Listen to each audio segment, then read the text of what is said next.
Hello, everyone, and welcome back to another episode of If Margaritas Could Talk, the Over 40 Chronicles podcast. I'm your host, Tracy Black, and of course, joining me today is my beautiful co-host, Kira Wilding. And today we are talking about, guess what? All things waxing. So either wax or not to wax. That is the question, amongst other things we're going to talk about.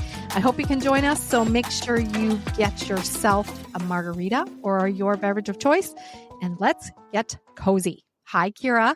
Hi, Tracy. How are you today? So good. It's been a weekend, right? It has been a weekend. Did you get up to much? Purging. Spring purge, cleaning all the rooms, getting rid of stuff that's been sitting. I got to tell you something really funny. Okay, so we had a box in our storage area, and of course, we're pulling all the boxes down, cleaning out stuff in the boxes, and you go, well, that's like the golden rule, right? If it hasn't been used in 2 years, then throw it away or get rid of it or donate it or sell it. Well, Joey has been hanging on to a brick telephone since 1990. Is it a Nokia? I don't know what, it's giant. And I'm like, what are you and he has a BlackBerry and like a bunch of things. And I go, what's your plan with that? Like, are you just gonna maybe do shock and awe, throw it on your belt, walk around with life with this giant phone? What is it? Why are you hanging on to this? So that was part of my situation. What about you? What'd you get up to?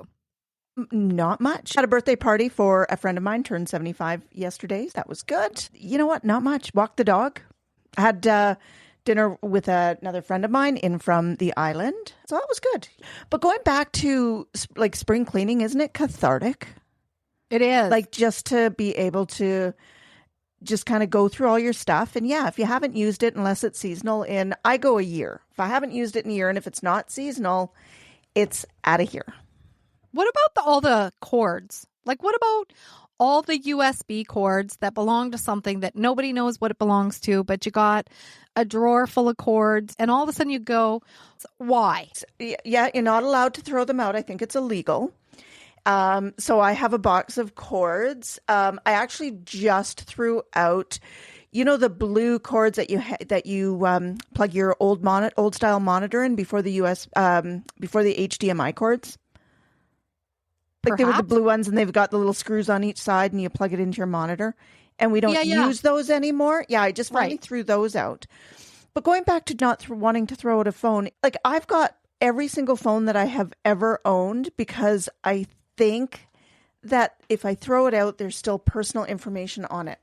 And every computer that I've owned, I don't throw it out because it's... Oh my God. Yes. I know, but they don't work anymore. If you look at the adapter hole where you plug the adapter and it's ginormous and nobody owns an adapter for it. Yeah. Funny thing, actually, one of my girlfriends was over. We had a big tea party today, high tea-ish, because for it was a late birthday thing. And I had a cell phone that I had bought, my first iPhone in Thailand when I was there in 2009, believe it or not. And it was really small and tiny. And I was like, oh my God, I forgot I had this. And then I had one of the first iPods. And so I still have that, and a BlackBerry. So apparently if you take your old phones to Costco, they will recycle them and give you money for them. So I didn't know this. Yeah. So, hey, but the brick phone, I'm like, this is a bit much. Nobody's going to be able to do anything with this. There's no information on it. There's memories attached to it. He's like, well, it's a collector's item. And I'm like, for whom? Who's collecting these? I want to know this person. Yes. Oh, my God. Well, we grew up in an age where there were no phones. I mean, the only people that had phones were doctors and dealers, right? And I think the phone, might be the Nokia is in the Smithsonian now. Well, the only other place old you now? see it, totally old. Like the only other place you see it is in a movie set, or they're using it in like a war zone where they use it as the sat phone. Okay, we're gonna get to our main topic. Yes. We're gonna start off today with to wax or not to wax. Here's a fact: according to Wikipedia, 70% of men prefer women to completely wax or shave their hair. 27% of men prefer women to keep it tidy down there, trimmed, shaped, yada, yada. 3% of men prefer women who are au naturel down in the downtown department. What is your thought? Okay, so waxing is a whole thing for women. Mm-hmm. Do you remember the first time that you got waxed? What was your experience? Well, I think I've only gotten waxed once. I just use a razor and soap and I shave. The first time I did it, it was quite shocking and I didn't like it. Yeah. I laugh because all I remember was I was at one of my really, really super good friends. So I go, hey, Citra, let's go book a wax appointment and go get this done. She's like, well, okay. We booked this not knowing really, truly what to expect. And then you're in that moment and this vulnerability. The girl walks in, just take everything off, spread open, trying to look other directions and other places. And you, in that moment, you're so vulnerable with the uncertainty of this person sees the cooters and pooters every single day. And it's a different feeling than going to your female doctor, to your lady doctor. It's like you're literally ripping the hair out of my parts and it hurts so bad. So, back in the day, it was do the shape, the landing strip, the whatever you want to do, the triangle. You want to have something, keep it really matte, low, just a little entrance and exit point arrow. I don't know, heart, whatever you want to do. Okay, it's acceptable because then you're still kind of like have something down there. But the whole Brazilian situation, when you're doing the cooter and the pooter, it's like 30 seconds, a minute, it's over. And they're getting down there with the tweezer to get little things. And it is really kind of humiliating. I have to be honest with you. Now, shaving is not comfortable. I hate it because everything grows back. It's so itchy. Yep. Not fun. No, not fun. Not fun. Question though, we do it for not for ourselves, we do it for our partners, more or less. Or what do you say? Do most women do it for our significant other? Do most women do it for ourselves? What's your consensus? Take? What's a consensus? What's your take? Personally, it's a hygiene thing for me. I freak about personal hygiene. And I feel because of the way our bodies are built and, the fluids, because of we need all the lubrication and all the things, I feel like it's important to make sure that you're really prepared down there. And obviously you want things to look pretty and somewhat be attractive for your partner. But I do it because I like the cleanliness of it. I like to not have that. And whether I'm with someone or whether I'm not, I always still maintain it, right? Maintenance is important. So, yeah. What about you? Well, I do it now so that if I'm wearing a bathing suit, I don't have little flyaways, coming out. And so it's an aesthetic for me. I've been shaving for years, so I do like the look better after you get over the initial shock of, oh my gosh, what have I done? But going back to the hygiene, is it like if God made us this way and made us to have, the pubic hair, why do we have to be more hygienic and shave it off? Like, why is that more hygienic? Okay, think of it this way. I kind of do two things. I look at it from, a man's facial hair. When a man has facial hair, it's very, very much similar to the texture of what's downtown. So when a man doesn't clean their facial hair, their mustache, their beard, their goatee, whatever, stuff, it's not great. And then you go to kiss and you're like, whatever, there might be leftover food or whatever in there. I don't know. But I just think of it from the perspective of I appreciate somebody who hygienically scapes. Like I like a man who manscapes. So I feel maybe that I should reciprocate, and because it's the hygiene aspect of it. Now I do understand your point about if it's naturally supposed to be there. As I've gotten older, I have stopped doing the whole Brazilian thing and just doing the bikini trim. Yep. Which I feel is fair. Right? Because every time I go back to that moment with Carrie Bradshaw, Sex and the City, where they're on the honeymoon with her, and Samantha goes, "What is going on down there? You need a weed whacker or something." And You know what? And I just think back to that and I'm like, how many moments have you had those situations, or you've been at a pool and you've seen the lady walk in and you've got this big tuft of hair? Yes, attractive. Other than down there, I mean, obviously, most women shave their armpits. I think it's becoming more socially acceptable not to. Like the Europeans, going by the way of a European or a Mediterranean beach look, not to. Legs, definitely. Are women still shaving their legs like they used to? You know what's funny about that? I think the first time I ever had my legs waxed, it was more painful than having downtown pooter waxed. And this godforsaken pain was so bad. I was like, I am not doing that ever again. And guess what? I didn't. I never waxed my legs again because I did not like how uncomfortable it was.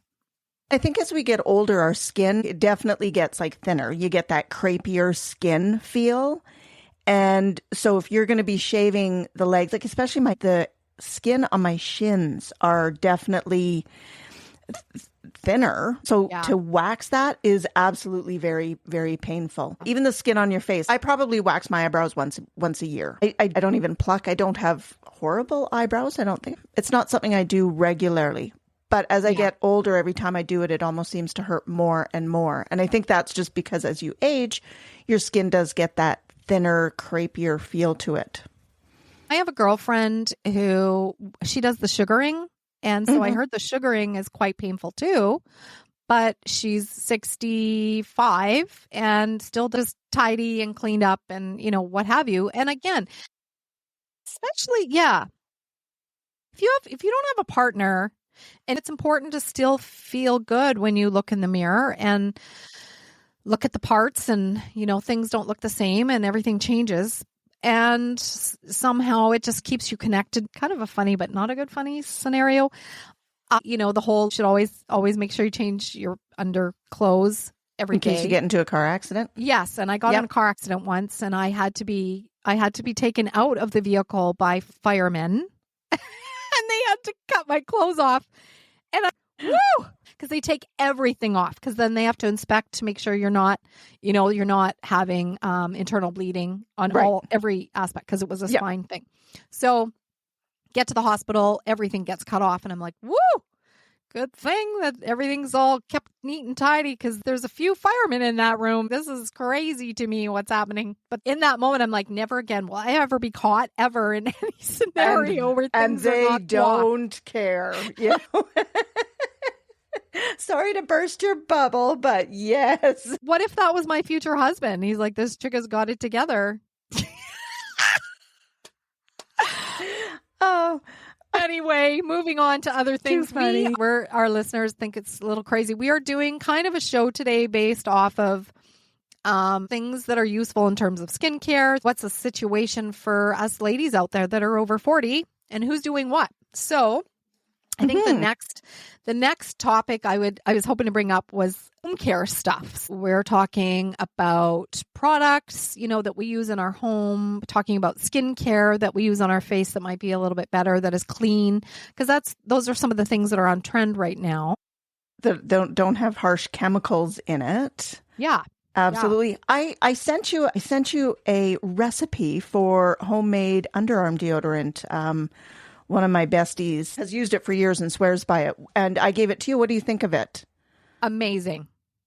I will never, ever buy deodorant again. Everybody who's listening right now, if you're going to listen to one thing, any podcast, this is the one to be listening to, because I'm not kidding you.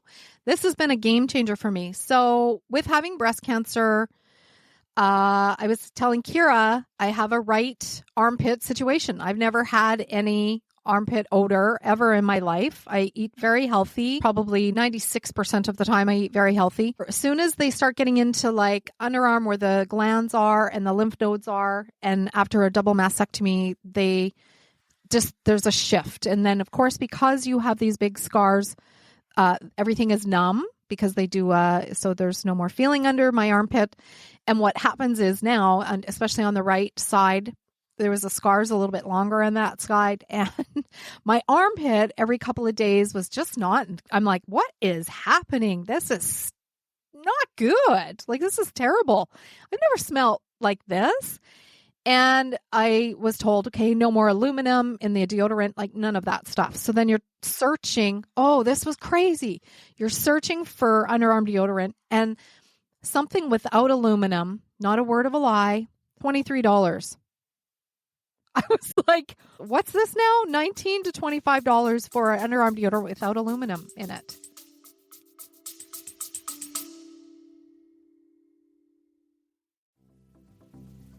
Are you ready to add a little sparkle to your life? Let me introduce you to Kindred Fusion, the ultimate destination for permanent jewelry. That's right, no more worrying about clasps or losing your favorite pieces. With Kindred Fusion, you can enjoy beautiful, seamless jewelry that is as unique as you are. Imagine a stunning bracelet or necklace that feels like a second skin. Sounds amazing, right? At kindredfusion.com, you can explore a gorgeous selection of styles that fit every personality and occasion. So head on over to kindredfusion.com today and discover the magic of permanent jewelry.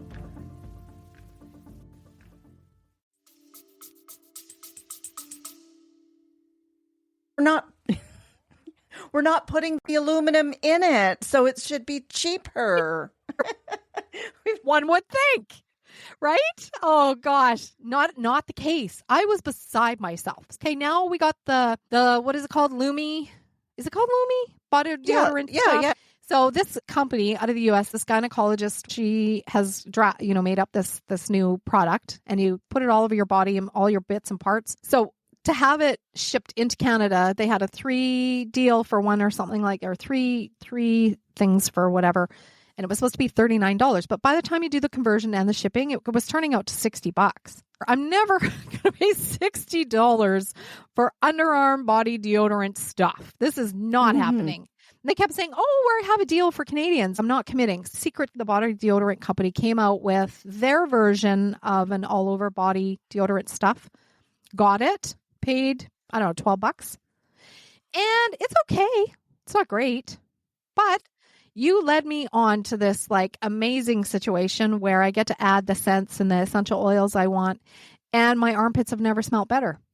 True fact. Yay. Can you throw that recipe on our, let's do that for all the listeners who want a fully, not organic, natural arm deodorant. So, it's made from obviously compounded ingredients. There's no additives in it other than what you want to add, like essential oils. Yeah. It's a game changer. I absolutely love it. Love, love, love it. So thank you for that. Yes, I have your package ready to ship out with your name on it. Actually, everything's on the counter. Other than that, what other homemade beauty products out there do you do, or is there available? I guess it could be anything, right? I have been using a lot more coconut oil on my skin, actually on my facial skin. There's a lot of companies out there that claim to be making clean skincare products for aging, right? But here's the fact. Everything is about chemistry when it comes down to skincare. And they're made in manufacturing plants where that's just what they do. They make skincare. And there's a lot of things in them that they claim to be clean. So over the last, I want to say probably 4 years, I've been using the original. A lot of it is really good. Hyaluronic acid is amazing. There's a couple other products that I do, like the Matrixol. I use it at night. I found this new product. It's amazing, and it's for your neck. Like, it's to help with your neck. And actually, Bethany Frankel, she does a lot of, on her Instagram, she does a lot of like product promotion because she gets stuff sent to her all the time. And she will truly give you the yay or the nay. So I encourage everybody, not that Bethany Frankel needs any more followers, but pick up on some of her beauty stuff where she's like downright truthful about, yeah, I like it or I hate it or it's good or it's bad. And it's all natural.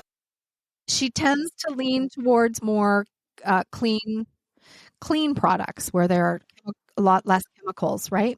Eco-friendly, and because you don't want to throw out, like there's so many containers and packages, and like even, I'll touch on what I do for laundry detergent in a bit. But even hyaluronic acid I bought, and it was like $20 or $25, like a baggie of hyaluronic acid. And you mix 1/8 of a teaspoon in with a cup of distilled water, and you make your own, you set it overnight and you make your own hyaluronic acid to put on your face. What? Mix it, Right. You mix it up yourself, and you have, so instead of paying $50 for a little jar of it, you make your own. Is this like a Japanese or an Asian product? No, you know what? I just go on Amazon. There's a whole bunch of different products. It's you can just buy hyaluronic acid in the dry concentrated form.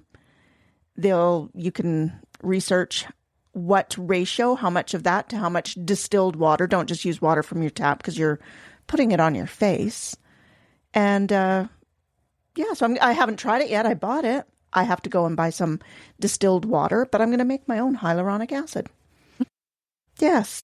The owner of Tatcha, who was on the Meghan Markle show, her friend, the one that does the cosmetic stuff, she's actually the founder of the company. So done a lot of research on the majority of their products come from clean sustainability, using normal things like rice and natural ingredients that you can find.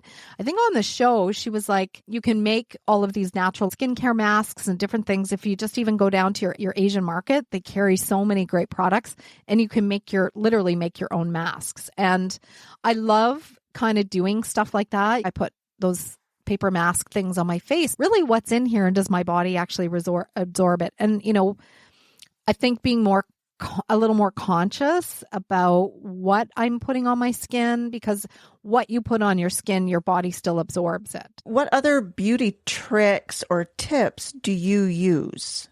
Like, instead of using a throwaway cotton swab to take my makeup off or to put on my toner in the morning or whatever, washable cotton pads that I just use over, and then I take them out of one jar, I use it, I put the dirty one in another jar, and then I put them in a mesh bag and I throw them in my wash with the towels, and then I reuse them again.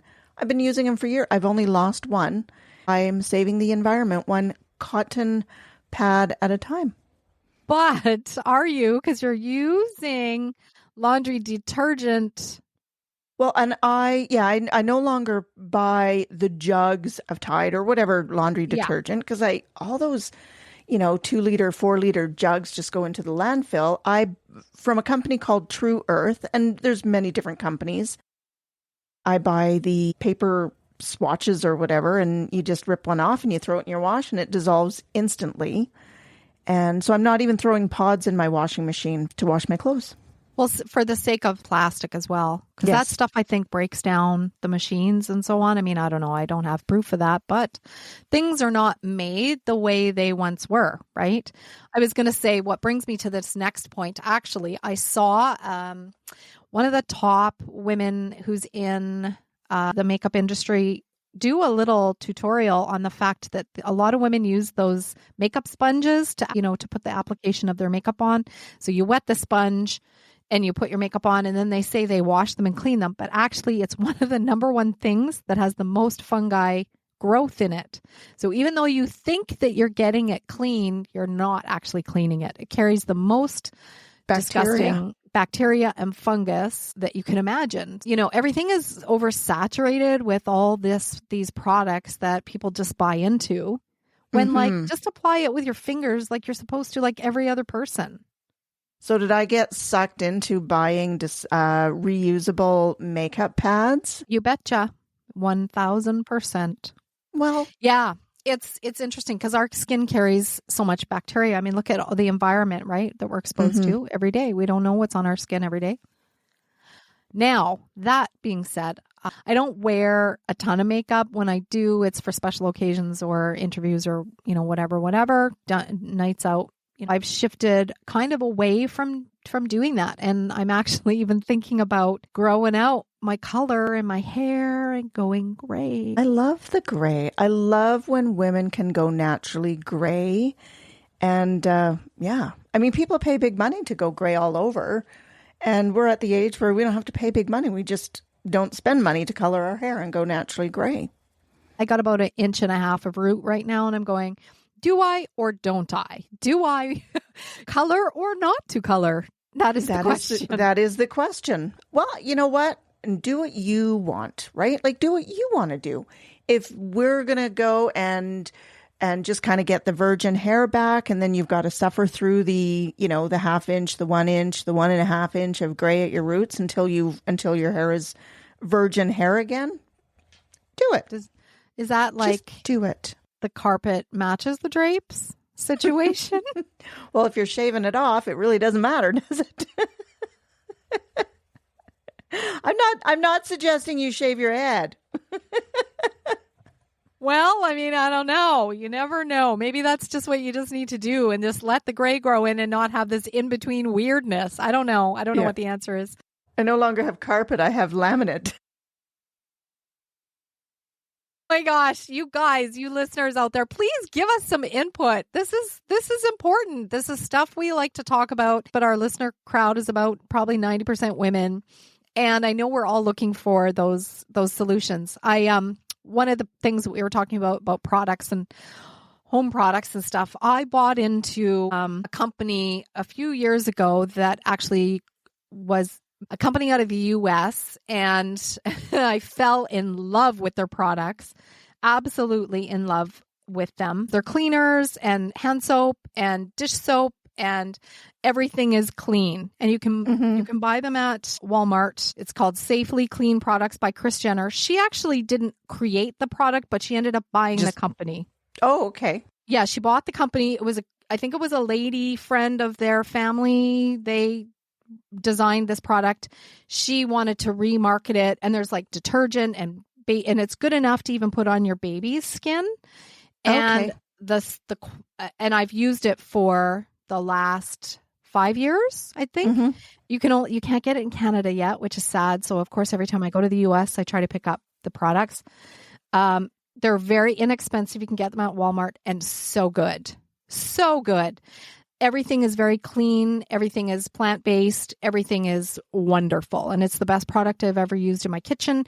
I'm on a septic system at our home here on the island. So of course, we can't put a lot of stuff and chemicals and stuff down into the septic.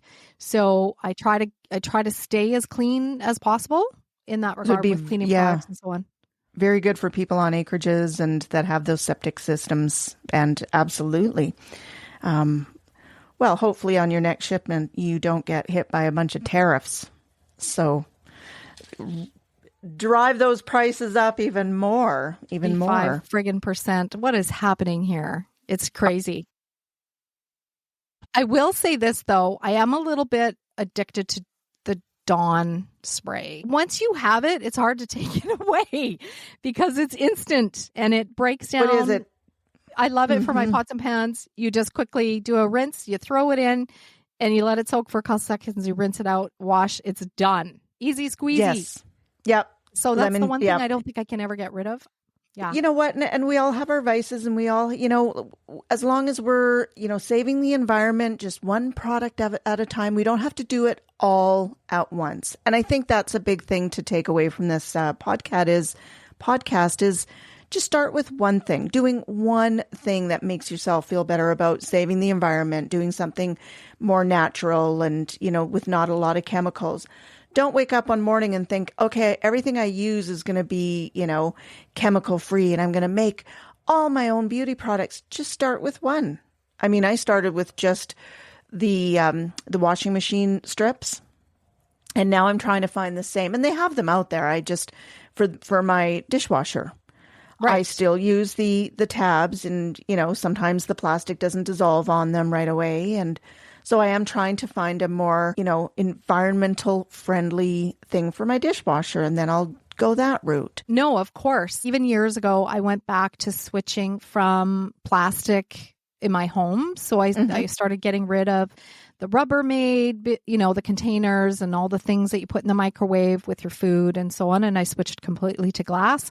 The wonderful thing about IKEA, I will say this, you can get sets of their glassware for really, really, incredible prices. You can put them in the oven or put them in the microwave. They had a Pyrex, I think, or something like that. So I was quite shocked with that. And in the freezer, so on. So I don't have any plastic in that regard anymore. So I did get rid of that Well, stuff. good for you. I'm not that good. I don't microwave anything in plastic bowls anymore. I used to. I use baggies a bit, like the disposable little Ziploc baggies. I don't eat a lot of leftovers, so I don't put a lot of stuff in Tupperware containers. But being able to put something from the freezer into the fridge, into the oven, and then maybe back into the freezer again is brilliant.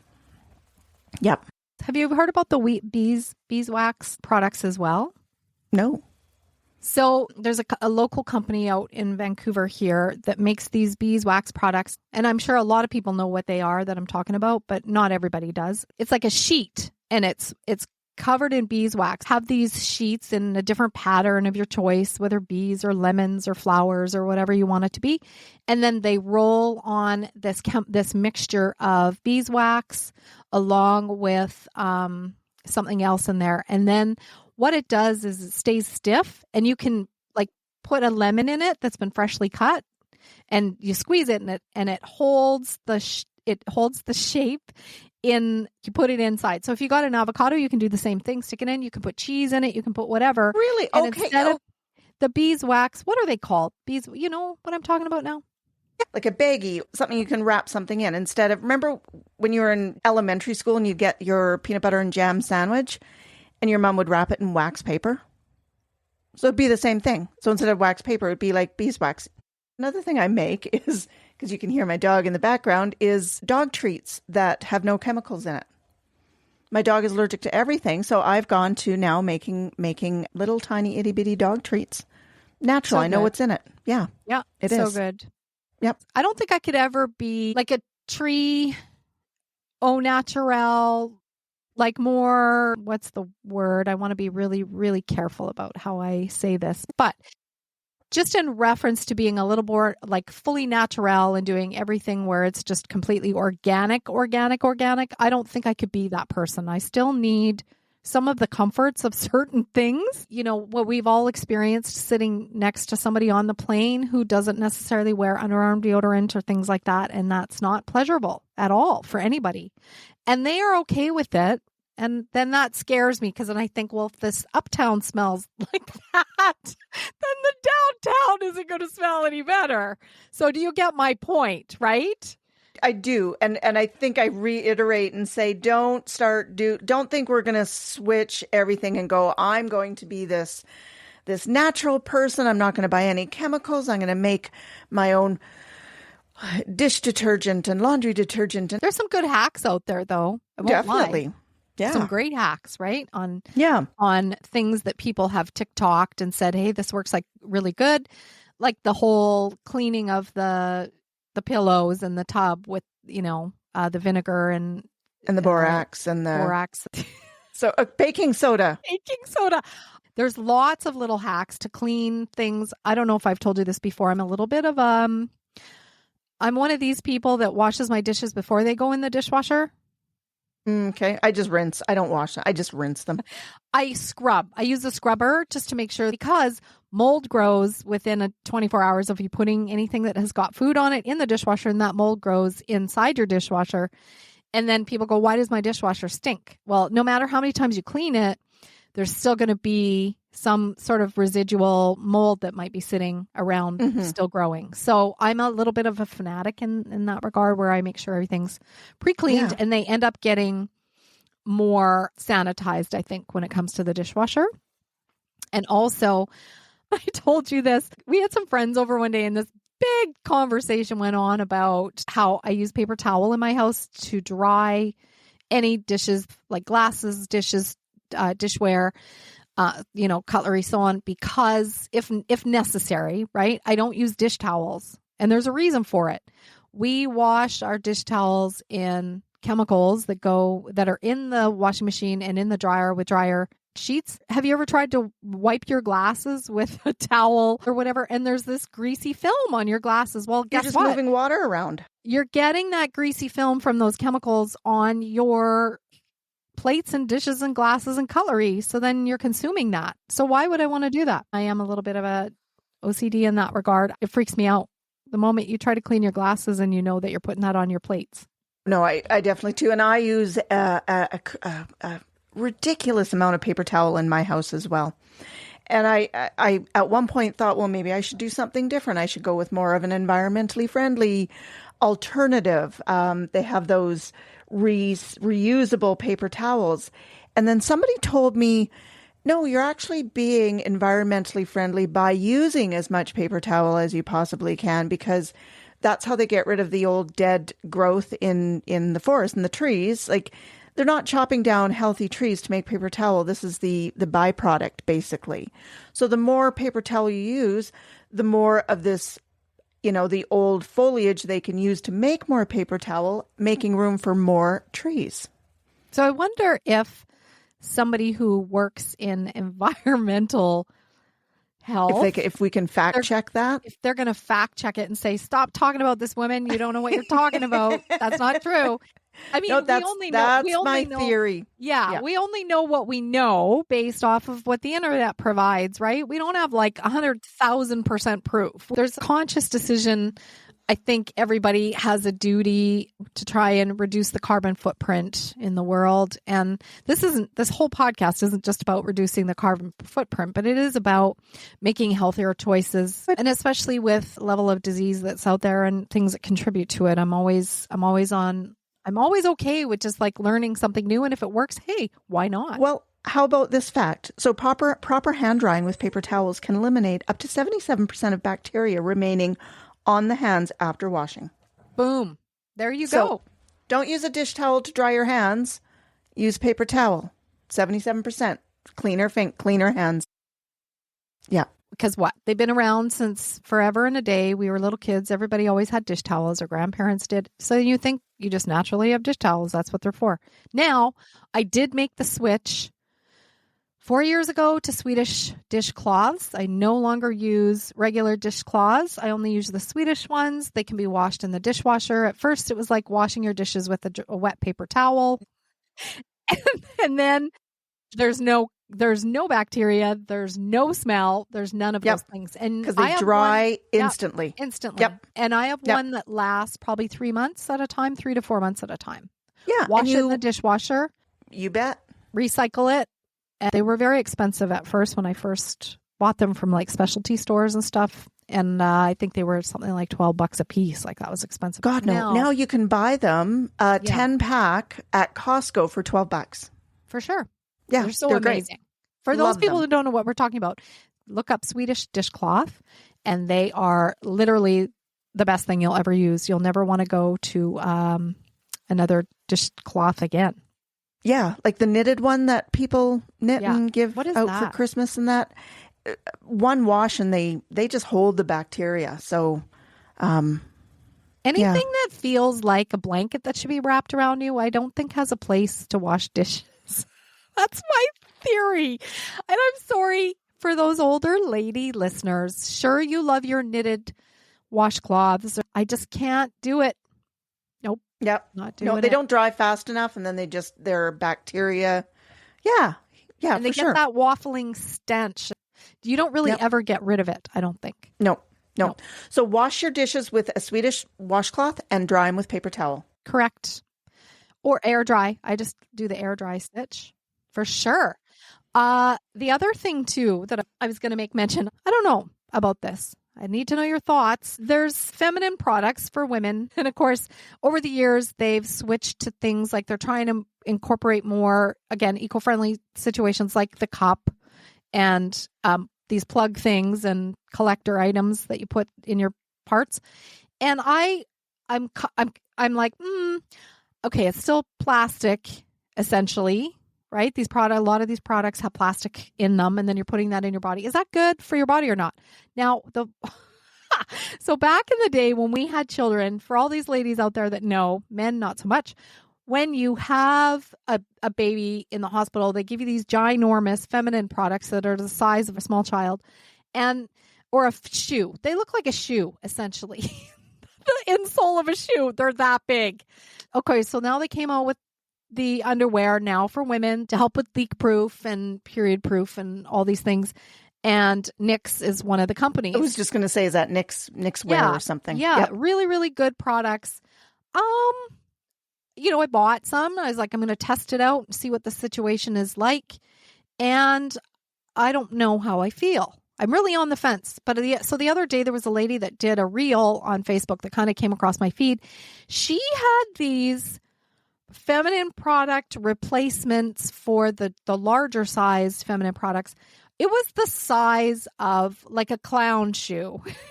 I thought it was a joke at first. I'm like, is this?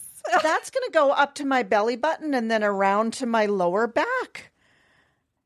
Okay.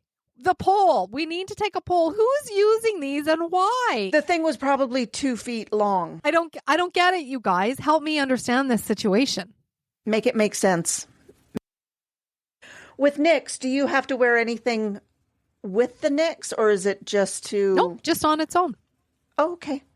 Even for like a heavy flow? I don't know because I'm postmenopausal. I don't know. Yeah. Well, I'll be the first to admit, you laugh a little hard, you get a little pee comes out occasionally, and that happens, right? I'm older. I'm 55. It's when you sneeze, yeah. And I will say, ever since I had my spine injuries, that has been a thing for me specifically. And because I had some neurological stuff happening in the lower half of my body where I had no feeling. So, I'm good now, but I bought them specifically for that to see if that's a solution. And it works they work really great for those ladies who have a little bit of leakage. A little bit of incontinence. Yeah. I hate that word. Which, well, I know, but that's what it is. And we just have to, call a spade a spade. That's what it is. And hey, facts are facts. As we get older, it's just a natural, it's just going to happen. We have to talk about it. We have to normalize peeing your pants. We do. Can we please normalize peeing our pants? We are normalizing it on the show because we went from to wax or not to wax to wearing giant feminine products to now talking about leakage and normalizing that. And yes, it does happen to all of us. I mean, I think even for men as well, especially if there's prostate stuff going on, I think for men that happens. It happens to men as well. We are not doctors, but this is a raw truth right here. We're talking about all the things today. I mean, we don't have all the solution or the answers, but we have tried a couple of these things and they work. So whether you take it for just a grain of salt and think this is a great podcast, great, fantastic, funny, we're always going to continue to learn because I love and we're always going to continue to laugh about it. Yeah. Anyways, I'm going to hit you up with a 30-second faster blaster. Fun. I've heard you do this with your other guests. I'm like, why doesn't she do that with me? So yay, it's my turn. So I want to know, what was the last show or movie you binged watched? 30 seconds, go. We're watching Game of Thrones. We watched it last night. We're binging it, yes. I thought it was, The Curious Case of, I thought that was it, which we're going to talk about next week. The last one. Okay, I know you. Coffee, tea, or something stronger? Something stronger. Of course. Morning or night? Night. I'm a night owl now. I cannot get up in the morning. It's hard to. I go to my job, but I'm a night owl. Okay, comfort food. What's your go-to? Oh, popcorn. Yes. Who doesn't love popcorn? Popcorn and chocolate. Ugh. My weaknesses right there. Well, guess what? I think that's it for this episode of If Margaritas Could Talk. I wanted to thank everybody for joining in and listening into our nonsense today about stuff, and we'll continue to bring more. We really, really would love you to subscribe so that you get those notifications when new episodes come out. Thank you so much for tuning in. Thank you, Kira, for joining again today. Don't forget to join Kira and I next week, because guess what? We are breaking down the curious case of Natalia Grace. Well, such an interesting story. Everybody watch it and then listen to it with us and join in on the conversation, because yes, it is full of twists and turns and such an interesting story. An interesting story. Crazy. Well, until next time, if you have something to add, please drop a comment or send us a message. We would love to hear from you. And of course, for those people who would like to correct what we're saying about fact check our information, please. Please, we invite you to do that. We're only here as innocent bystanders finding out the information that's available on the internet. Until next time, keep laughing, keep living, and remember, if life gives you lemons, you Make a margarita. Please follow, like, or buy us a coffee on your favorite listening platform. We can also be found at ifmargaritascould.com, #podcastdiva. So until next time, cheers, everybody. Bye. Bye. Bye.